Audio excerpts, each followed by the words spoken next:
तमाम देखने वाली आंखें और सुनने वाले कानों को अब्दुल जब्बार साकी की तरफ से अस्सलाम वालेकुम। आज पता चलिया है जी कि जनाब हमजा शहबाज शरीफ साहब रैली निकाल रहे सन तो उन्होंने दे उत्ते किसी ने ये लगी ये शोल्डर लगी कह लो वो सटी है। ये बहुत ही नजायज़ हरकत किसी की है। इस तरह का किसी भी पार्टी का लीडर या क्यादत का कोई भी अहदेदार किसी भी पार्टी के वर्कर या सपोर्टर नूं इस तरह की हदायत नहीं करता कि तुसी अपने मुखालफ दे नाल इस तरह पेश आना है।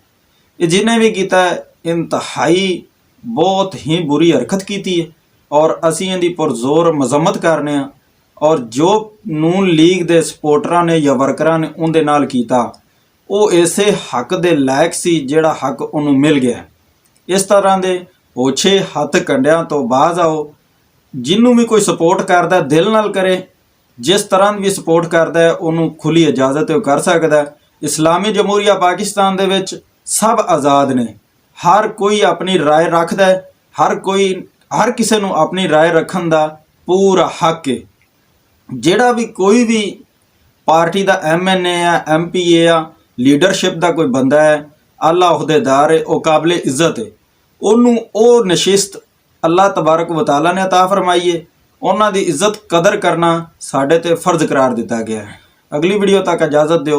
अल्लाह हाफिज़।